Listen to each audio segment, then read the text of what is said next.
네, 안녕하세요. 부동산 온에어 진행의 박보경입니다. 지난해 코로나 바이러스가 대유행으로 번지면서 세계 각국에서는 경제가 급속도로 가라앉는 것을 막기 위해서 양적 완화를 통해 기준금리를 제로 수준으로 낮추고 대규모의 자금을 시장에 방출했었는데요. 그 결과 주식과 부동산 등 이 자산 가격이 급상승하는 그런 한 해가 됐었습니다. 하지만 올해도 역시 당분간은 이 완화 정책을 이어갈 계획이고 불어난 유동성은 부동산 시장의 가격 상승에도 지속적인 영향을 줄 것이다라고 많은 전문가들이 내다보고 있습니다. 시장의 분위기가 흐름이 이러하다라는 거 감지하시고 또 좋은 투자 계획 세우시고 성공적인 투자하시기를 또 응원을 하겠습니다. 기다리고 있는 1부 내용 한번 볼게요. 저희 먼저 시장의 이슈 한번 전해드릴 거고요. 보시는 두 지역으로 갑니다. 성북구 성북동에서 다세대 주택, 태안에서 생활형 숙박시설까지 다양한 지역을 아우르면서 일부 가득 채워드릴 겁니다. 방송 보시면서 궁금한 내용은 전화나 문자 가능하시거든요. 무료 전화입니다. 서울 전화 2638-3994, 문자는 100원의 정보 이용료 부과되는 샵 3989로 보내주시면 제가 친절한 설명 도와드리도록 하겠습니다. 저희 방송 여러분께 다양한 투자 정보를 제공해드리고 있는데요. 해당 부동산의 가치 또는 매물 가격의 상승과 하락을 보장하지는 않는다는 점 유의하시기를 바랍니다. 부동산 온에어 오늘 순서 지금부터 시작합니다.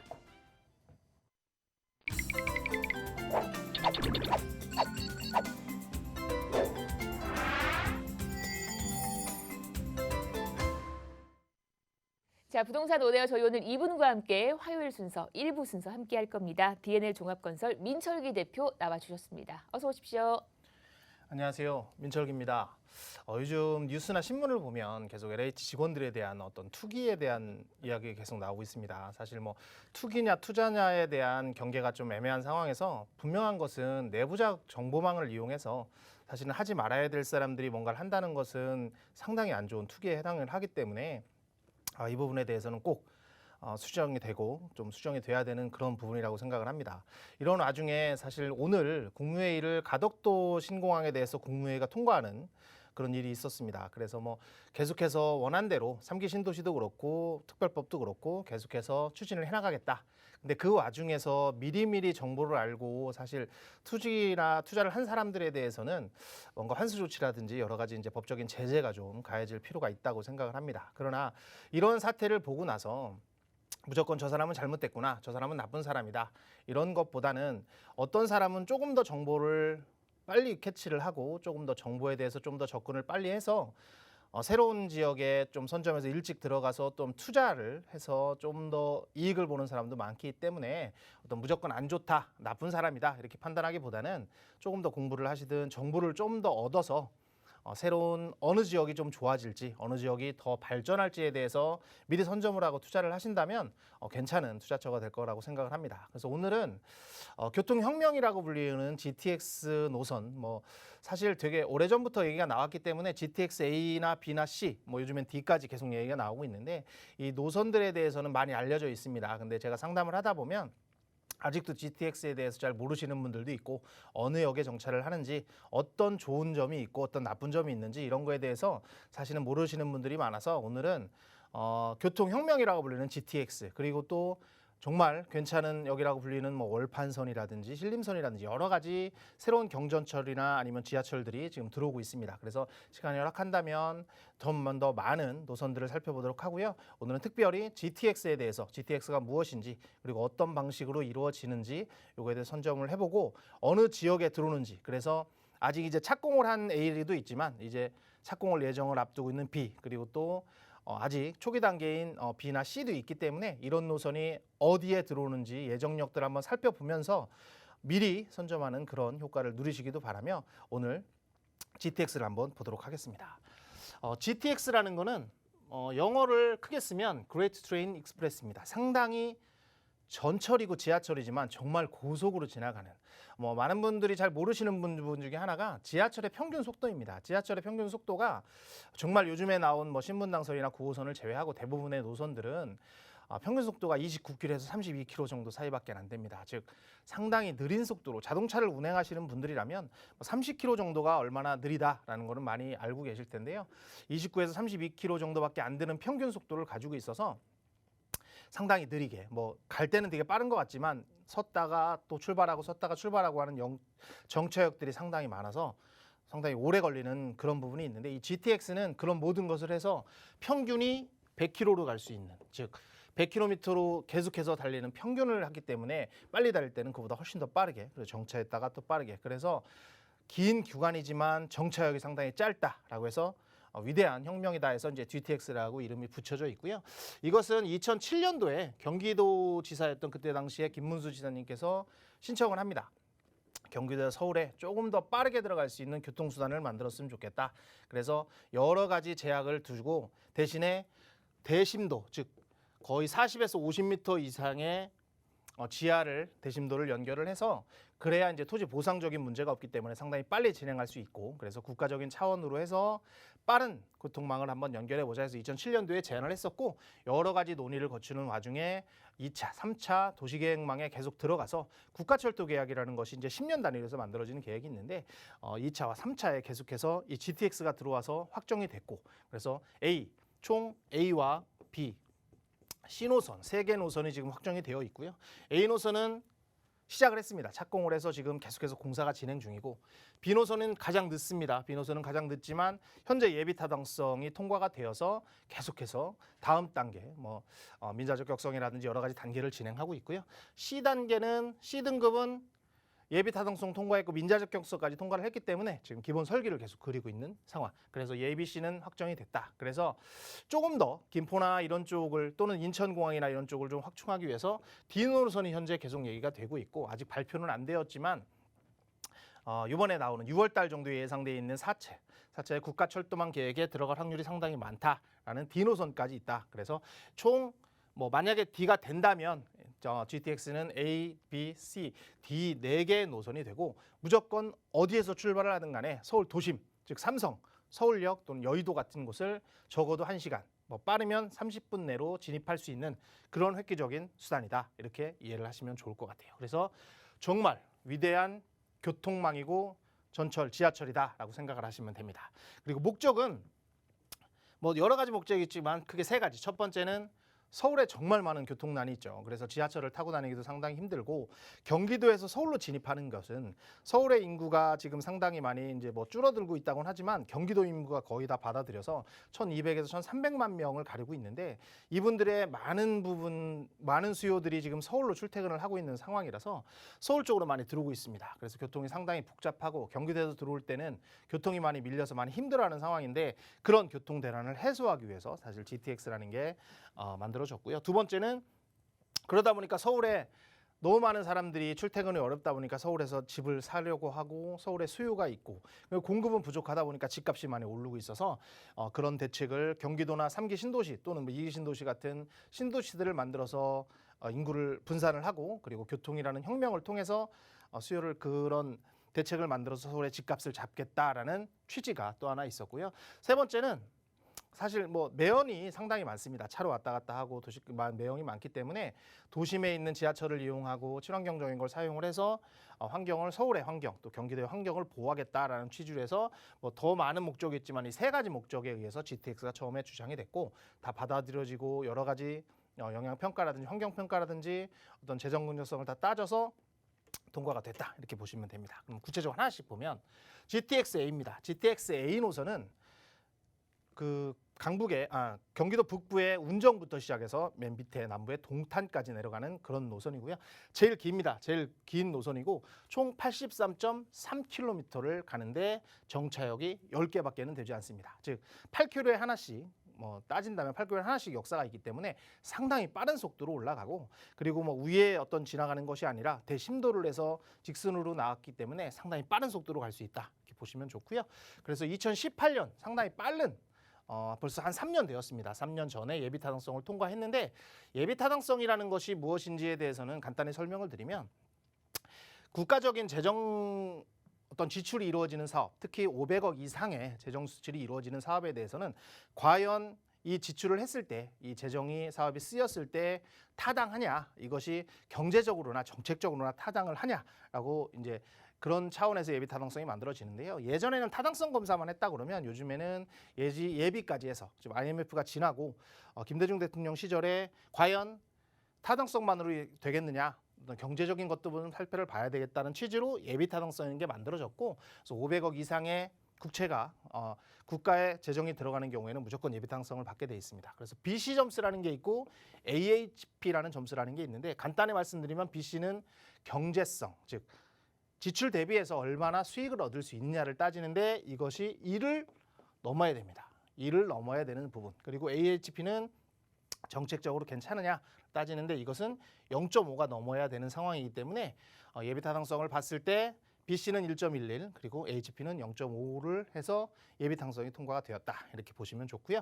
그래서 운정에서 동탄까지 83.3km 10개 역사를 지나가는 것이고 그리고 지금 착공을 했기 때문에 2023년에 개통이 예정이 되어 있습니다. 물론 뭐 기통이 2023년에 될지 한 1년 정도 더 늦어질지 지금 사실은 여러 몇 군데 지점에서 지금 주민들과의 마찰이 좀 있기 때문에 2023년에 개통이 조금 어려울 수는 있지만 상당히 빠른 속도로 진행이 되어 있다라고 보시면 좋고 그 민간 투자 사업으로서 BTO-RS 방식이다 이렇게 있는데 이거는 BTO-RS 방식은 어떤 거냐면 예전에는 많은 부분이 BTO 방식으로 지어졌습니다. BTO는 자 만들어서 국가에다가 반납을 하고 운영권을 받아가는 그런 형태입니다. 대부분 뭐 민자 고속도로라든지 어떤 다리 같은 것들은 다 BTO 방식으로 이루어졌는데 이것은 BTO 방식으로 체결을 하면 사실 최소한의 개런티를 만들어주는 보장 장치가 있어야 되기 때문에 잘못 계산을 하면 국가의 어떤 지출이 많이 늘어날 수 있는 상황이기 때문에 그리고 또 하나는 그런 걸 보장해주지 않으면 민간업체가 들어오질 않아요. 그래서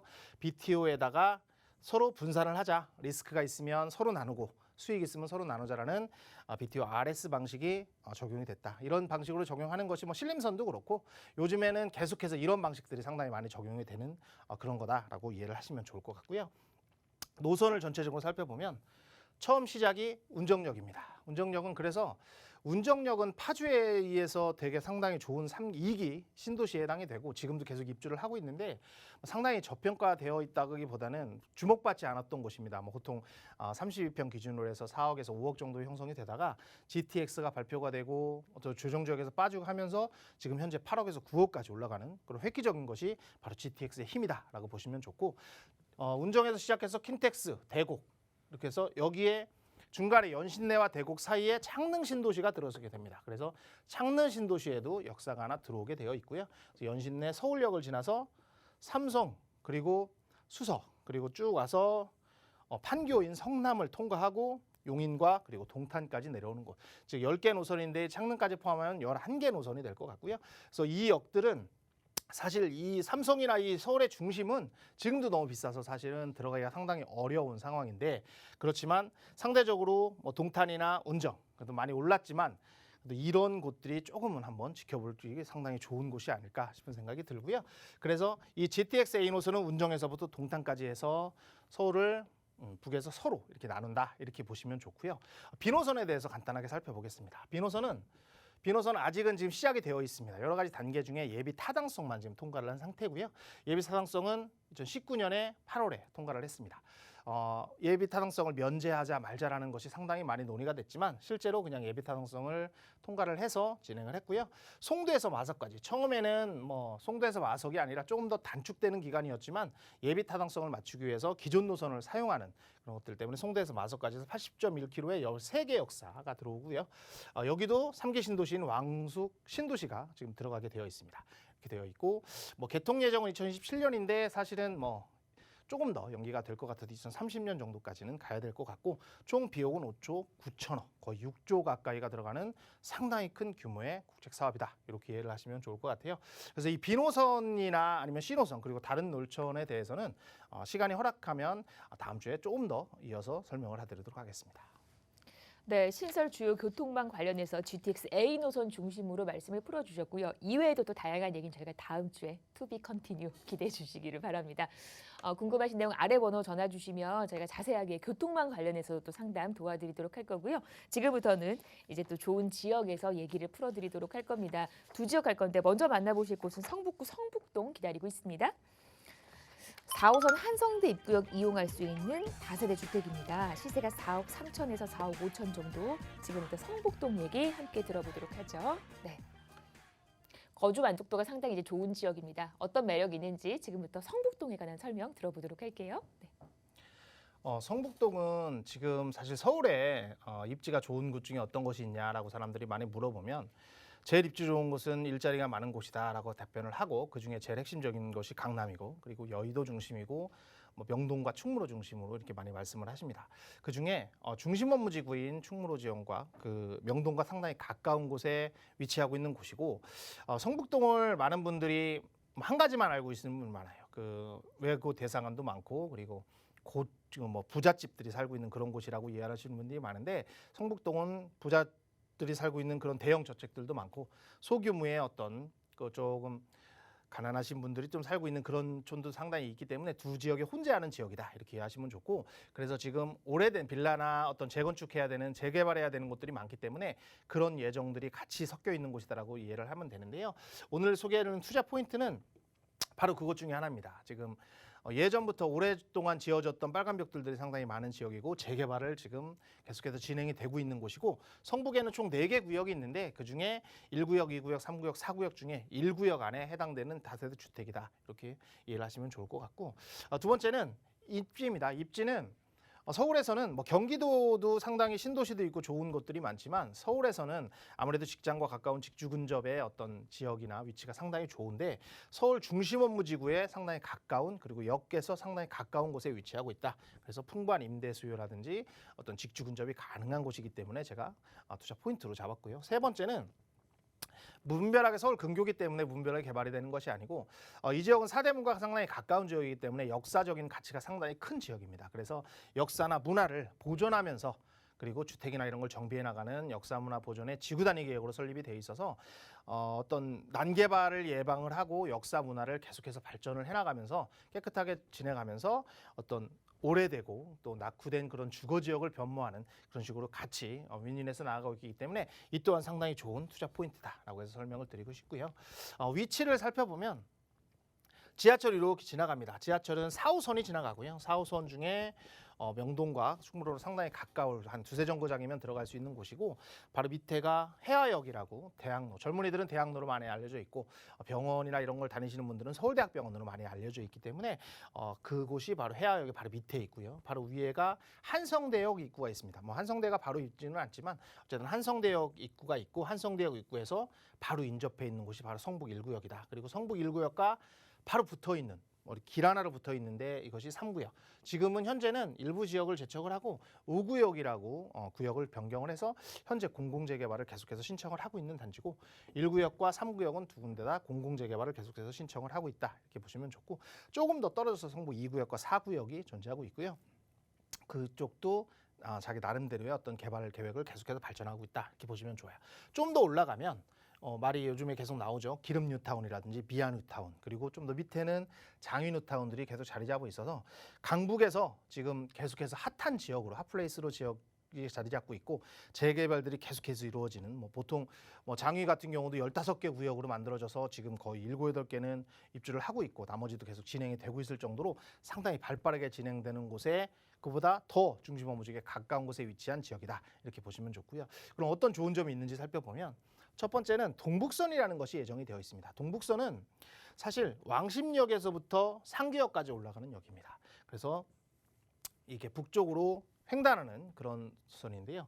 뭐 경전철이고 지하로 되어 있지만 경전철이기 때문에 상당히 크게 와닿는 그런 경전철은 아니지만 이것이 핵심인 것은 바로 왕십리역과 같은 곳에서 환승을 한다는 겁니다. 이 4호선만 있었던 지역에서 왕십역은 2호선과 분당선 그리고 5호선 같은 핵심 노선을 환승할 수 있는 역이기 때문에 이 왕십역에 환승할 수 있는 이 동북선은 이 지역에 상당히 큰 호재로 작용할 수 있다라고 보시면 좋고 이제 거의 다 완료가 돼서 조만간에 착공이 예정이 되어 있습니다. 착공이 되고 완공이 된다면 이 지역에 상당히 발전할 수 있는 가능성이 있다. 그리고 아직 초창기이기 때문에 아직도 지가에 형성하는 데 큰 역할을 할 것이다라고 예상을 하고 있고요.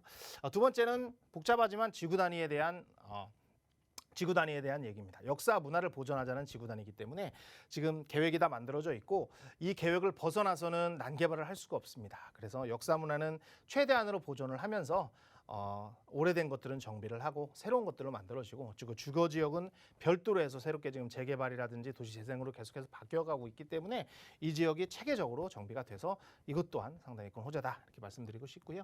세 번째는 창작연구 지원센터가 지금 지어지고 있습니다. 거의 이제 완공이 앞에 있고요. 한성대역에서 바로 나와 있는데 이 창작연구센터는 대학로, 즉 해화역에 있는 대학로들에 많은 소극장들이 있습니다. 소극장들이 있어서 젊은이들이 많이 찾고 젊은이들 거리를 그래서 많이 각광을 받았던 것인데 이곳에 여러 가지 소극장이라든지 문화의 컨텐츠 사업들이 상당히 많이 들어와서 이곳에 젊은이들이 많이 모일 수 있는 그런 집객을 많이 만들 수 있는 요소가 있다. 이렇게 이해를 하시면 좋고 그래서 창작 연극 지원센터가 들어옴으로 인해서 젊은이들의 거리 그리고 활성화된 거리가 이루어질 수 있다라는 장점이 있고요.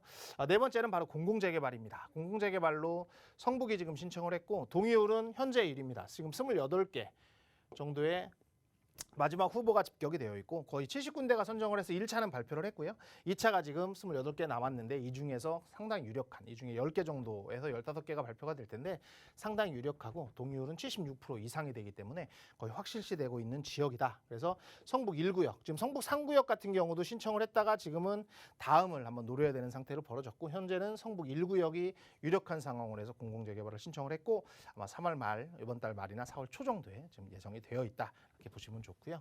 그래서 마지막으로 가격을 한번 살펴보면 현재 투룸 기준입니다. 투룸 기준으로 4억 3천에서 4억 5천으로 형성이 되어 있고 전세는 현재 투룸 기준으로 2억 8천으로 형성이 되어 있기 때문에 전세를 활용하신다면 1억 5천에서 1억 7천만 원으로 성북동의 다세대 주택을 만나실 수 있습니다.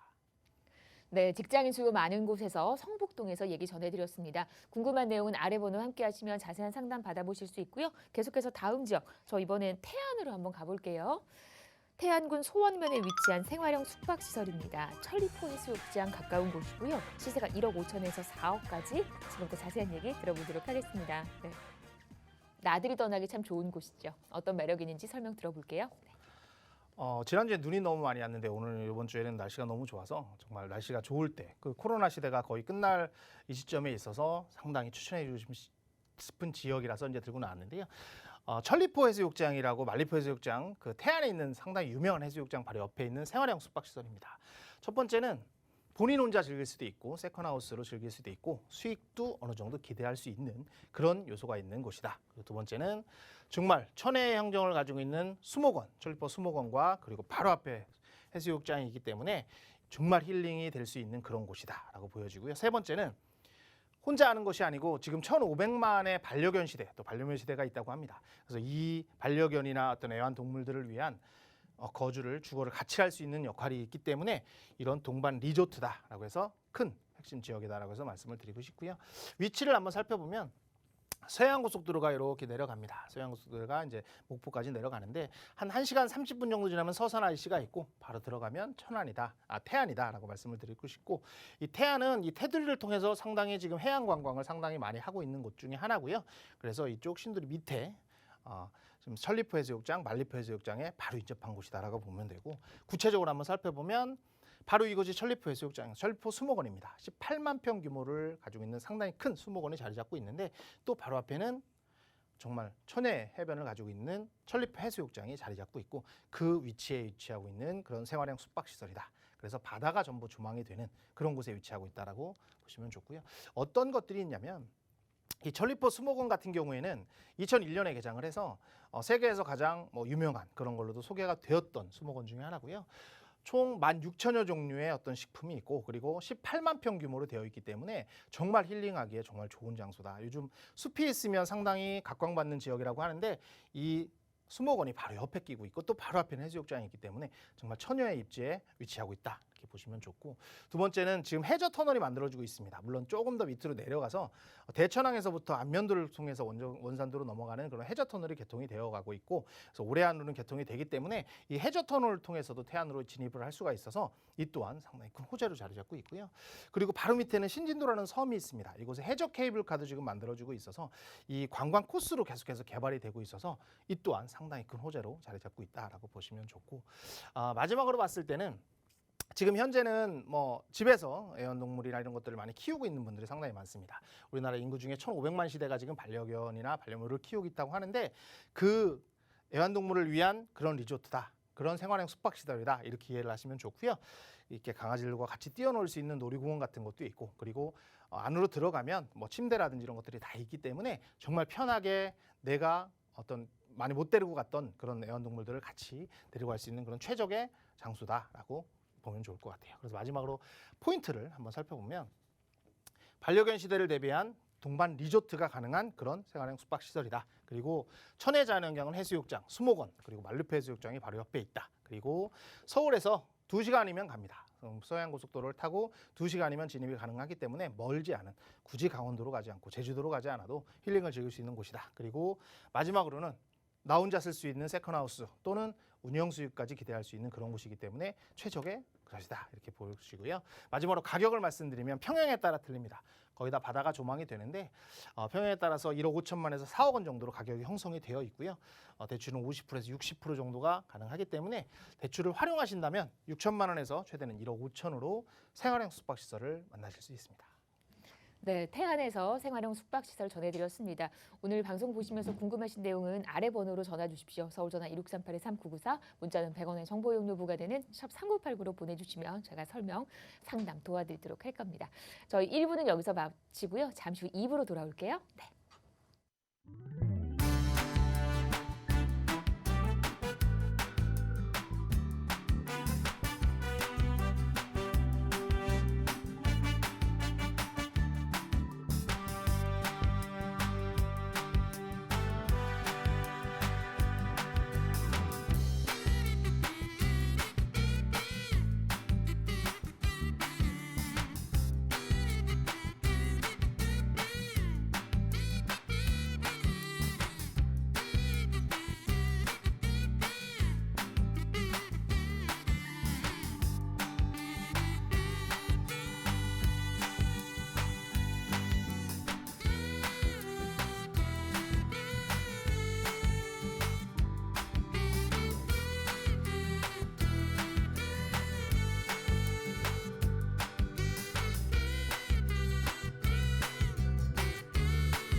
네, 부동산 오네어 생방송으로 보고 계십니다. 지금 시각이요, 4시 27분 18초 지나고 있습니다. 방송 중에 궁금하신 내용은 전화나 문자 언제든지 가능하시거든요. 서울전화 1638-3994, 문자는 100원의 정보 이용료 부과되는 샵 3989로 보내주시면 저희가 상담 도와드릴 거예요. 저희 이제 2부 넘어왔고요. 2부에서는 이분과 얘기를 나눠보도록 할 겁니다. 리얼 파트너스 이재익 소장 자리해 주셨습니다. 안녕하세요, 소장님. 네, 안녕하세요. 네, 요즘 들어서 자고 일어나면은 새로운 이슈가 빵빵 터져 나오는 것 같습니다. 자, 오늘 최근 이슈 한번 점검해 보면서 또 여러분들의 전략 세워보는 시간 가져보도록 하겠습니다. 한번 시작해 볼까요? 자, 최근 이슈라고 하면 어떤 걸 꼽을 수 있을까요? 3기 신도시 땅 투기 의혹 때문에 지금 민심이 굉장히 지금 폭발하고 있다라는 내용인데요. 뭐 어떤 내용일까요? 뭐 대표적인 지역이 지금 광명 시흥이 되겠죠. 광명 시흥이 최근에 3기 신도시 6번째로 발표된 지역인데 이 지역에 땅 투기 의혹이 벌어졌기 때문에 지금 민심이 안 좋다라는 내용이 되겠습니다. 자, 정리해 보자면 뭐 LH 그리고 시청 직원까지도 하물며 정치인까지도 확산되는 분위기인데 그 투기 의혹 때문에 여론이 안 좋다라는 내용이 되겠고요. 그 영향으로 다른 지역까지도 영향을 미치고 있습니다. 어떤 지역이 될까요? 바로 남양주 왕숙이라든지 교산, 하남 교산까지도 그 지역의 주민대책위원회에서는 토지 보상 등 모든 행위를 지금 전면 거부를 하는 상태다. 자, 그럼 앞으로 어떻게 전개가 될까요? 빨리 종식이 되지 않는다라고 하면 지금 3기 신도시 그리고 최근에 발표했던 이사 공급 대책에도 영향을 미칠 수밖에 없겠다. 그런 부분들이 여러분들이 전략을 짜는데 내 집 마련 전략 짜는데 그리고 재테크 전략 짜는데 영향을 미칠 수밖에 없겠다라는 부분이 되겠죠. 자, 3기 신도시는 6곳이 발표가 됐고 전체 물량이 24만 8천 호인데 이런 물량에 영향을 미칠 수가 있겠다라는 부분들이 여러분들이 살펴볼 필요가 있겠고요. 자, 여론이 안 좋은 이유는 지금 셀프 조사에 대해서도 여론이 안 좋다. 그런 영향으로 정부의 불신이 조금 커지고 있는 분위기다. 자칫 이게 장기화가 된다라고 하면 최근 발표한 대표적인 공급 대책이라고 할 수 있는 이사 공급 대책의 공공사업에도 불똥이 튈 수 있다라는 부분들이 여러분들이 살펴보면서 한번 지켜보면 도움이 되실 것 같고요. 자, 그런 영향일까요? 지금 최근에 여론조사가 발표가 됐는데요. 정부의 부동산 정책 평가가 나왔습니다. 자, 결과 한번 볼까요? 자, 결과를 보면 최근에 여론조사가 현 정부의 부동산 정책의 평가가 잘못하고 있다라고 하는 것이 무려 74%나 높아지고 있고요. 반면에 잘하고 있다라는 건 얼마나 될까요? 불과 11%밖에 안 된다. 자, 거슬러 올라가면은 1년 전인데요. 19년 1월로 거슬러 올라가면은 굉장히 정부의 신뢰도가 높았죠. 부동산 정책의 신뢰도가 높았던 42% 정도, 거의 부정평가와 긍정평가가 비슷했다면 불과 한 1년 사이에 결과가 어떻게 됐나요? 무려 잘못하고 있다라는 부정평가가 74%까지 높아지고 있다. 뿐만 아니라 향후 집값이 1년간 앞으로 더 오를 거라다라고 생각하는 그 국민이 10명 중에 6명이 넘는다. 무려 61%다라는 부분이죠. 자, 그러면 임대가죠. 전세 월세는 또 어떨까요? 우리 국민의 대다수가 전월세 가격도 더 앞으로 더 오를 것 같다라고 생각하는 분들이 10명 중에 6명이 넘습니다. 62% 이상이 되고 있고요.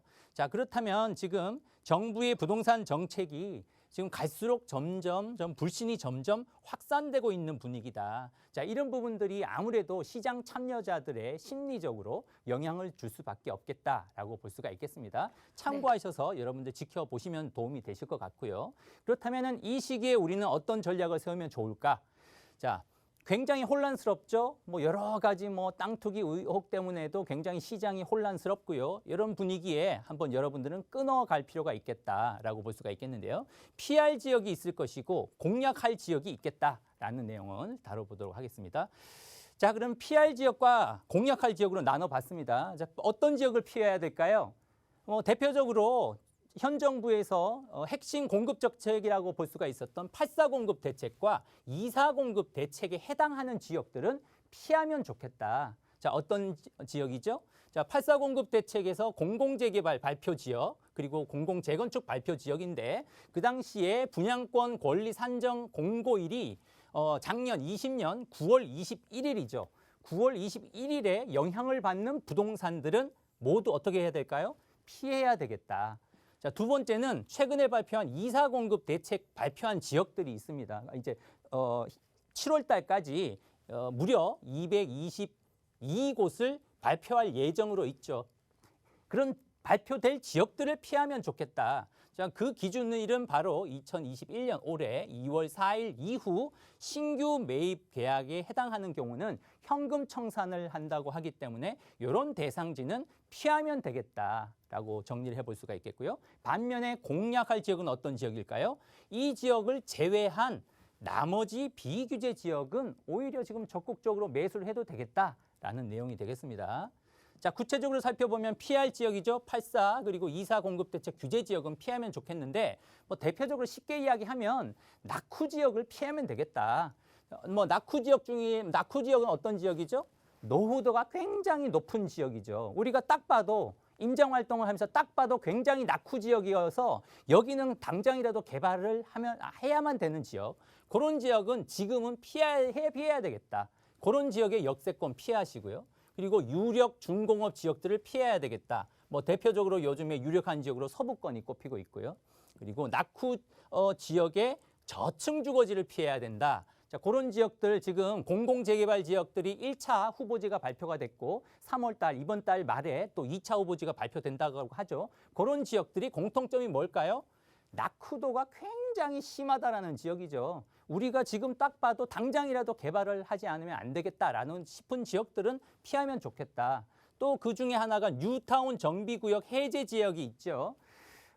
그 박원순 시장 임기 동안 한 9년 가까이 되는 동안 무려 서울에 있었던 정비구역 중에 기존에 683곳 중에 50%가 해제가 됐습니다. 그러면 거의 한 390곳 정도가 해제가 됐는데 이런 지역들이 여기에 해당된다라는 거죠. 그러니까 이렇게 낙후된 지역들은 피해라라는 말씀을 드리고 싶고요. 반면에 공략할 지역은 어떤 지역일까요?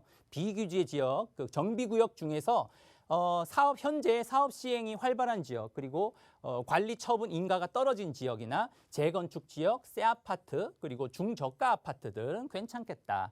그리고 노후도가 낮은 지역이 있죠. 그런 지역이 어딜까요? 강남권이죠. 강남권의 역세권이라든지 적층 주거지, 노후도가 낮은 지역을 공략하면 좋겠고, 그리고 7월까지 정부가 222곳을 지정한다고 했기 때문에 7월 이후에는 어느 정도 윤곽이 나눠진다. 그러면 그 222곳을 제외한 나머지 지역은 안전하겠다라는 내용이고요. 그리고 최근에 이슈가 되고 있는 GTX 추가 역세권 주변이라든지 그리고 GTX D 노선 주변을 공략하면 좋겠다라는 말씀 드리겠습니다. 자, 대표적인 지역 이제 GTX 서울시에서 국토부에 신설 노선을 요구를 하고 있는데요. 그 지역이 어딜까요? 서울역하고 가까운 광화문역, 그리고 동대문역, 그리고 왕십리역. 요 지역들을 지금 서울시에서도 국토부에 신설 GTX 노선으로 좀 요구를 하고 있는 지역들을 유심히 살펴볼 필요가 있겠고요. 그리고 GTX D 노선은 6월 달에 발표 예정이라고 하죠. 자, 지금 보시는 바와 같이 예상 D 노선은 통진에서 시작해서 그리고 부천 종합운동장을 지나서 구로, 사당, 삼성, 그리고 고덕, 하남까지 연결되는 라인이거나 또 두 번째로 거론되는 지역은 이제 인천공항을 통과하는 요 라인, 두 라인 중에 아직 어느 노선으로 갈지는 확정되지 않았습니다. 자, 6월 달에 확정된다라고 하니까 요 지역들 지금 GTX 노선 중에서 앞으로 서울 중심부 중에는 이렇게 트라이앵글 안에 범위에 들어와 있는 지역들은 이 지역은 확실한 지역들이고요. 그리고 두 번째로 GTX D 노선이 6월 달에 발표한다고 하니까 이런 지역들을 공략하면 좋겠다라는 말씀 드리겠습니다. 네, 우리가 이제 어떤 쪽으로 접근을 해야 될지 그 투자 공략을 세워주셨습니다. 방송 보시면서 궁금한 내용 전화 상담 가능하고요. 구체적인 상담 얘기 지금부터 소장님이 들려주실 겁니다. 네.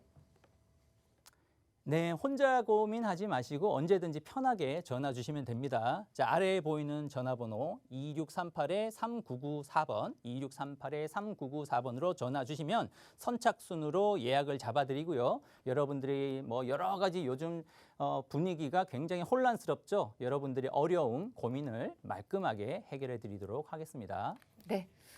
그 어느 때보다 상담이 필요한 타이밍이잖아요. 우리 소장님이 일러주신 이 아래 번호로 전화 주시면 상담 도와드리니까 많은 분들의 참여 기다리고 있겠습니다. 자, 이제 지금부터는 지역 얘기로 이어보도록 할 텐데 먼저 만나보실 곳은요. 저희 서울역 가까운 곳 중구 만리동에서 얘기 풀어보도록 할게요. 투룸 다세대 주택이고요. 서울역 기준으로 걸어서 2분밖에 걸리질 않습니다. 시세가 3억 7,500에서 4억 9,500선. 지금부터 자세한 얘기 들어보도록 하겠습니다. 네. 자, 누구나 아실 법한 곳 서울역입니다. 어떤 매력이 있는지 설명 한번 들어볼까요? 네. 예, 오늘 피해야 될 지역들을 말씀드렸죠. 굉장히 낙후된 지역을 피해야라고 말씀을 드렸습니다. 거기에서 비껴나와 있는 대표적인 지역이 바로 오늘 말씀드린 중구 만리동이다라고 볼 수가 있겠고요. 뭐 위치상으로는 굉장히 좋죠. 서울역에서 도보 2분 거리, 엎어지면 코다올 거리, 제가 굉장히 좋아한다고 했습니다. 역에서 그만큼 가깝다라고 말씀을 드렸고요. 그리고 투룸 다세대 주택이고요. 그 예상 실투자금은 1억 3천에서 1억 6천으로 용산권이나 서울권 일대에서는 굉장히 저평가되어 있다라는 것이 장점이다라고 볼 수가 있겠습니다. 자, 다세대 주택, 이 투룸 다세대 주택의 투자 포인트는 세 가지 정도 나눠볼 수 있는데요. 가장 중요한 것이 서울 북부 역세권 복합 개발이 있고요. 그리고 광역 입체 교통 체계를 통해서 교통이 굉장히 더 아주 좋아진다라는 부분, 그리고 서울역과 용산역이 지하화됨으로 인해서 향후에 이들 지역이 제2의 강남을 꿈꾸는 지역이다라고 볼 수가 있겠습니다. 위치상으로는 서울역이 바로 여기죠. 그리고 만리동은 서울역에서 바로 맞닿아 있는 지역이 바로 만리동이 되겠고요. 이 주변부는 가까이에 강북 중심 업무지구, 공동역 업무지구, 용산 업무지구, 그리고 여의도 금융허브 지역 가깝기 때문에 이 지역에서는 임대사업을 하더라도 절대로 공실 걱정이 없는 지역이죠. 뭐 그 대표적인 이유 중에 하나는 또 명문대학교가 즐비하고요. 그리고 입지상으로 개발 주변에 개발 이슈도 많은데 공원화 개발, 그리고 한남 뉴타운 개발도 진행되고 있고, 강남권도 점차적으로 가까워 가까워지고 있죠. 신분당선이 지금 착공에 들어가 있기 때문에 빠르면 3년 이내에 개통이 되기 때문에 향후에 강남 중심 업무 지역도 가까워질 뿐만 아니라 가장 중요한 것은 GTX A 노선인데요. GTX A 노선이 서울역을 지나서 삼성역까지 연계가 되기 때문에 향후에 아마 이 개통되는 GTX A 노선이 개통되는 4년 후가 되면 서울역 만리동에서부터 강남까지 삼성역까지 뭐 이 GTX를 타면은 거의 10분 이내, 5분에서 10분 이내에 강남을 직주근접 거리가 가능하다라는 이런 큰 입지적인 장점이 있겠고요. 자, 개발 이슈를 보면은 위치상으로 말씀드렸듯이 서울 중에서도 도시계획상 3도심, 3중심지 중에 하나가 되겠고요. 그리고 GTX 서울역을 지나는 GTX A 노선과 그리고 GTX B 노선이 만나는 지역, 바로 서울역이 바로 만리동이다라고 볼 수가 있겠고, 좀 전에도 말씀드렸듯이 GTX W 역세권이 지나가는 게 서울에서 서울역과 청량리역 그리고 삼성역이 있는데요. 이 세 개의 지역이 지나는 이 트라이앵글 지역을 여러분들이 앞으로 주목할 필요가 있겠다라는 말씀을 드릴 수가 있고, 그 서울역에는 추가적으로 GTX A 노선, B 노선뿐만 아니라 총 5개 노선이 증설이 된다라는 점이죠. GTX A 노선, B 노선, 그리고 수색 광명선, 신안산선, 그리고 신분당선까지 연계가 된다라는 장점이 있겠고요. 그리고 용산역에서 서울역까지 이 지상철로가 지하로 내려갈 예정으로 있기 때문에 이 재상부가 복합 개발이 된다라면 당연히 이 만리동 일대 그리고 서울역 주변부, 용산역 주변부, 철로 주변부의 부동산 가치는 급격하게 상승할 수밖에 없겠다라는 말씀 드릴 수 있고요. 현재도 7017 서울로라고 해서 지금 만리동하고 이쪽 반대쪽이죠. 세종대로, 충내문하고도 이미 연계가 돼서 이 옛날에 고가도로가 공원화가 되었죠. 그래서 관광 명소가 되고 있다. 그렇다면 향후에 서울역과 중간에 대형마트 그리고 북부 역세권 복합 개발을 통해서 이 서울역 주변부가 하나의 서울을 대표하는 세계적인 관광 명소로 탈바꿈한다. 그러면 어떻게 되죠? 세계적인 관광 명소로 탈바꿈된다라면 이 주변부의 지가 그리고 임대가, 매매 가격은 당연히 올라갈 수밖에 없겠다. 그럼 타이밍을 언제로 잡으면 좋을까요? 지금이 되겠죠. 자, 대표적인 개발 이슈가 바로 서울역 북부 복합 개발 되는 위치가 바로 여기고요. 만리동하고 바로 엎어지면 코 닿을 거리라고 했습니다. 굉장히 가깝다라는 거고 서울역하고 가깝고 7017로하고도 가깝기 때문에 만리동을 여러분들이 주목할 필요가 있겠다라는 점이고요. 자, 최근 이제 조감도인데요. 이렇게 호텔 들어서고 저층은 복합 쇼핑몰이 들어서고요. 업무타운이 들어서고 여기 7017로가 지나가고 이 뒤쪽에 보이는 이 동네가 만리동 그리고 바로 옆이 서울역. 굉장히 입지가 좋은 세계적인 관광 명소로 탈바꿈할 예정이기 때문에 여러분들이 타이밍을 잘 지금 잡으면 좋겠다라고 말씀드릴 수가 있겠습니다. 자, 시세로는 3억 7,500에서 4억 9,500 형성되어 있고요. 전세는 2억 4,500에서 3억 1,500 형성되어 있기 때문에 실투자금은 한 3억 3천에서 3억 6천 정도로 서울역이라든지 용산 일대에서는 굉장히 저금 소액으로 투자할 수 있는 좋은 지역의 투룸이다라고 말씀드릴 수 있겠습니다. 네, 서울의 핵심 지역 서울역 주변에서 얘기 전해드렸습니다. 궁금하신 부분 전화 주시면 상담 도와드릴 수 있고요. 자, 계속해서 다음 지역, 이번엔 서초구 서초동 기다리고 있습니다. 서초구 서초동에서 1.5룸 주거용 오피스텔 전해드릴게요. 3호선 남부터미널역과는 걸어서 5분입니다. 시세가 2억 6,500에서 3억 2천만 원대. 지금부터 자세한 얘기 들어보도록 하겠습니다. 네. 뭐 서초동의 인기가 꾸준합니다. 어떤 지역인지 설명 들어볼게요. 네. 네, 정부의 최근 규제에서 자유로운 또 대표적인 지역이라고 볼 수가 있겠죠. 그 지역 서초구 서초동의 1.5룸 주거용 오피스텔이라고 볼 수 있겠습니다. 자, 이 지역의 소액 투자금은 한 6천에서 한 8천 정도다라고 볼 수 있겠고요. 자, 서초동은 개발 이슈 역시 많죠. 최상의 입지적인 장점을 갖추고 있고 그리고 다수의 개발 이슈가 있고요. 지금과 같이 저금리 시대에 월세를 받는다거나 소액 투자로서 굉장히 인기가 있는 주거용 오피스텔이다라고 볼 수가 있겠습니다. 입지를 한번 살펴보면 서초동이 바로 이 위치죠. 이 주변에 굉장히 입지적인 장점이 크죠. 보시는 바와 같이 압구정동 일대의 고가 주택 밀집 지역, 반포동 고가 주택 밀집 지역, 뭐 도곡동이라든지 대치동 일대의 고가 주택 밀집 지역, 그리고 강남 중심 업무 지역, 뭐 그 외에 국제기로 복합 지역 지구도 들어설 예정이고요. 그리고 GTX C 노선이 앞으로 들어서게 되고 GTX A 노선도 가까이에 다 연결이 될 예정이고요. 위례 신산선까지 연결될 정도로 앞으로 또 신분당선까지 용산까지 한 3년 후에 개통된다라고 하면 서초동은 앞으로 역시 지금도 인기 지역이지만 앞으로도 주목할 지역이다라고 볼 수가 있겠습니다. 자, 개발 이슈를 하나하나 살펴보면 뭐 최근 이슈가 되고 있죠. 이제 서울시장도 선거도 이제 한 달 앞으로 다가왔는데요. 서울시장 후보자께서도 이 경부고속도로 지하화를 공약으로 내걸 만큼 이슈가 된 지역이다. 그럼 앞으로 이제 시간의 문제인데 경부고속도로가 지하화되고 이 상부층이 개발이 된다면 어떤 결과가 올까요? 서초동, 오늘 말씀드린 서초동 일대에 땅값이 급등할 수밖에 없다. 땅값이 급등하면 당연히 월세 가격, 임대가 그리고 매매 가격이 동시에 올라갈 수밖에 없겠죠.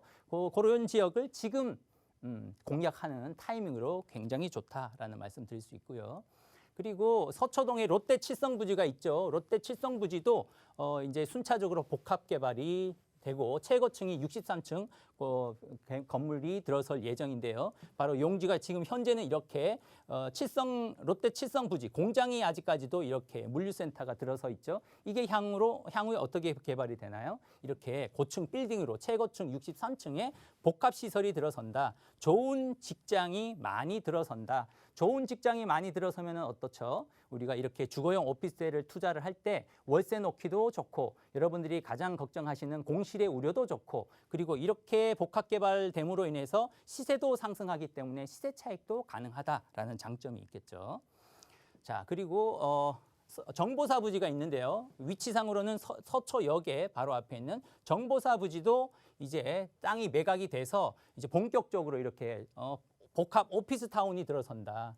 여기에 복합 오피스타운이 들어서면은 좀 전에 말씀드렸듯이 강남역 롯데 칠성부지와 같은 효과가 발생된다. 좋은 일자리가 대거 유입이 되기 때문에 주변부의 이런 소형 주택들의 인기는 올라갈 수밖에 없겠다. 공실 없이 임대 사업도 잘 될 수가 있고 시세 차익도 가능한 좋은 호재다라는 내용을 한번 다뤄봤습니다. 자, 뿐만 아니라 남부터미널역도 현재 모습이 이렇죠. 이렇게 무슨 공장 건물처럼 굉장히 낙후되어 있는 이런 지역인데 사실은 이 땅으로 본다라고 하면 굉장히 금싸라기 땅이 되겠죠. 이 금싸라기 땅이 결국은 이렇게 복합 개발이 된다. 역시 아래층은 복합 쇼핑몰이 들어서고요. 위층은 고급 고가 주택이 들어선다. 그리고 주거용 오피스텔도 들어설 만큼 이렇게 낙후된 지역이 복합 개발이 대규모로 됨으로 인해서 주변에 집가 상승이 뚜렷해질 수밖에 없겠다. 그런 이런 좀 소액 투자가 가능한 물건을 공략한다라고 하면 여러모로 좋겠죠. 자, 정리를 해보면 이거 주거용 오피스텔이고요. 1.5룸이고 지금 시세로 보면은 2억 6,500에서 한 3억 2천 정도 형성되고요. 전세 시세는 2억 500에서 한 2억 4천 정도. 그러면 그 차액이 실투자금이 되겠죠. 그 실투자금이 한 6천에서 한 8천 정도로 소액 투자가 가능한 그리고 미래 가치가 굉장히 탁월한 지역의 1.5룸 주거용 오피스텔이라고 볼 수가 있겠습니다. 네, 갭 투자 기준으로 또 이제 가격 정보까지 함께 나눠봤습니다. 서초구 서초동 앞서서는 서울역 주변에서 얘기 풀어드려봤고요. 아마 이제 제가 방송이라는 한계가 있어서 더 많은 얘기를 못 다 나눴습니다. 그런 분들을 위한 또 상담 시간이 있거든요. 소장님 직접 안내를 좀 해주실까요? 네. 네, 고민 마시고 언제든지 전화 주시기 바라겠습니다. 자, 아래 보이는 2638-3994번, 2638-3994번으로 전화 주시면 선착순으로 예약을 도와드리고요. 자, 오늘 방송국에 오다 보니까 날씨가 굉장히 좀 따뜻해지고 있더라고요. 그만큼 다니기가 우리가 임장 활동이라든지 이렇게 또 찾아오시기도 굉장히 좋은 날씨가 되고 있다라는 점에서 여러분들이 뭐 용기도 있고 그리고 계획성만 있다면 지금 여러 혼란스러운 상황 속에서도 누군가는 지금 돈을 벌고 있습니다. 지금 가만히 있는 분들만 계신 게 아니라 누군가는 지금 어려운 상황 속에서 누군가는 계속해서 자기의 자산을 불려가고 있다. 여러분들도 계획을 잘 세우시고 용기 내시고 또 저한테 전화 주시면 그 어려움을 해결해 드리도록 하겠습니다. 네. 그 누군가가 내가 될 수 있도록 또 많은 정보 드릴 거니까 여러분들 함께 보시기 바랍니다. 방송 보시면서 궁금한 내용은 아래 번호 서울전화 2638-3994 문자는 100원 듭니다. 샵 3989로 보내주시면 전화 문자를 통해서 자세한 상담 도와드릴 겁니다. 저희 방송 여러분께 다양한 투자 정보를 제공해드리고 있는데요. 해당 부동산의 가치 또는 매물 가격의 상승과 하락을 보장하지는 않는다는 점 유의하시기를 바랍니다. 저 여기서 인사드리고요. 내일 오후 4시에 다시 오겠습니다. 고맙습니다.